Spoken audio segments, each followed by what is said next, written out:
ಮಾಲಿಂಗೇಶ್ವರ ಮಹಾಗಣಪತಿ ದೇವರ ಪುನರ್ ಪ್ರತಿಷ್ಠೆ ಹಾಗೂ ಬ್ರಹ್ಮಕಲಶೋತ್ಸವದ ಪೂರ್ವಭಾವಿ ಚಪ್ಪರ ಮುಹೂರ್ತವು ತಂತ್ರಿಗಳಾದ ಕೊಡವೂರು ಕಂಬಳಕಟ್ಟ ವೇದಮೂರ್ತಿ ಶ್ರೀ ರಾಧಾಕೃಷ್ಣ ಉಪಾಧ್ಯಾಯ ಅವರ ನೇತೃತ್ವದಲ್ಲಿ ಧಾರ್ಮಿಕ ವಿಧಿವಿಧಾನಗಳೊಂದಿಗೆ ನಡೆಯಿತು.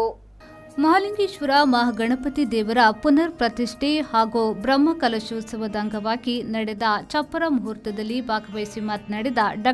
ಪ್ರಕಾಶ್ ಚಂದ್ರ ಶೆಟ್ಟಿಯವರು, ಜೀರ್ಣೋದ್ಧಾರ ಕಾರ್ಯವು 11 ತಿಂಗಳಿನಲ್ಲಿ ಮುಕ್ತಾಯದ ಹಂತದಲ್ಲಿದ್ದು, ಪುನರ್ ಪ್ರತಿಷ್ಠೆ ಹಾಗೂ ಬ್ರಹ್ಮಕಲಶೋತ್ಸವವು ಏಪ್ರಿಲ್ 23 ತಾರೀಕಿನಿಂದ ಮೇ 5ರವರೆಗೆ 12 ದಿನಗಳ ಕಾಲ ನಡೆಯಲಿದೆ. ನಾನಾ ಭಾಗಗಳಿಂದ ಲಕ್ಷಾಂತರ ಭಕ್ತರು ಆಗಮಿಸುವ ನಿರೀಕ್ಷೆಯಿದೆ. ಬಂದ ಭಕ್ತರು ಶ್ರೀ ದೇವಸ್ಥಾನದ ಅನ್ನಪ್ರಸಾದ ಸ್ವೀಕರಿಸಿ ಶ್ರೀ ಮಾಲಿಂಗೇಶ್ವರ ಮಹಾಗಣಪತಿ ದೇವರ ಕೃಪೆಗೆ ಪಾತ್ರರಾಗಬೇಕು ಎಂದರು.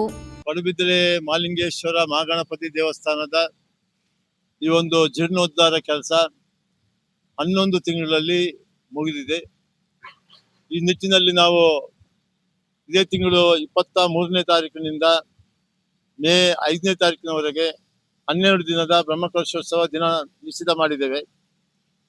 ಈ ಭಾಗದ ಮತ್ತು ಊರಿನ ಪರ ಊರಿನ ಎಲ್ಲ ಮಾಲಿಂಗೇಶ್ವರ ಮಹಾಗಣಪತಿ ದೇವರ ಭಕ್ತರು ಲಕ್ಷಾಂತರ ಜನ ಬಂದು ಸೇರಿ ಈ ಒಂದು ಬ್ರಹ್ಮಕಲಶೋತ್ಸವವನ್ನು ಯಶಸ್ವಿಯಾಗಿ ನಡೆಸಿ ನಮ್ಮ ಅನ್ನ ಸಂತರ್ಪಣೆಯ ಒಂದು ಪ್ರಸಾದವನ್ನು ಸ್ವೀಕರಿಸಿಕೊಂಡು ಹೋಗಬೇಕಾಗಿ ಎಲ್ಲರಲ್ಲಿ ವಿನಂತಿ. ಚಪ್ಪರ ಮುಹೂರ್ತ ಕಾರ್ಯಕ್ರಮದಲ್ಲಿ ಆನುವಂಶಿಕ ಮುಕ್ತೇಶ್ವರ ಪಡುಬಿದ್ರೆ ಪೇಟೆಮನೆ ಭವಾನಿಶಂಕರ ಹೆಗ್ಡೆ, ಕಾರ್ಯನಿರ್ವಹಣಾಧಿಕಾರಿ ರಾಜಗೋಪಾಲ್ ಉಪಾಧ್ಯಾಯ, ಜೀರ್ಣೋದ್ಧಾರ ಸಮಿತಿಯ ಉಪಾಧ್ಯಕ್ಷ ರವೀಂದ್ರನಾಥ್ ಜಿ ಹೆಗ್ಡೆ, ಪ್ರಧಾನ ಕಾರ್ಯದರ್ಶಿ ಮುರಳೀನಾಥ್ ಶೆಟ್ಟಿ, ಸಮಿತಿಯ ಪ್ರಮುಖರಾದ ನವೀನ್ ಚಂದ್ರ ಜೆ ಶೆಟ್ಟಿ, ವಯಸ್ಸು ಕುಮಾರ್, ಶ್ರೀನಾಥ್ ಹೆಗ್ಡೆ, ನವೀನ್ ಎನ್ ಶೆಟ್ಟಿ, ಅಶೋಕ್ ಸಾಲ್ಯನ್ ಹಾಗೂ ಊರಿನ ಗ್ರಾಮಸ್ಥರು ಉಪಸ್ಥಿತರಿದ್ದರು.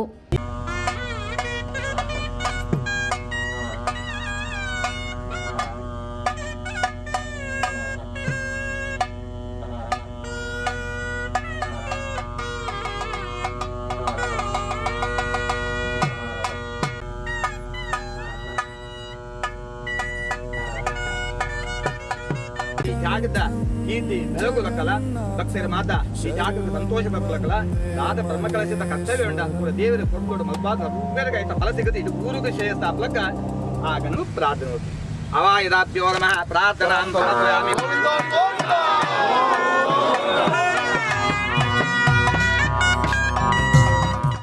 ರವಿರಾಜ್, ವಿ4 ನ್ಯೂಸ್, ಪಡುಬಿದ್ರೆ.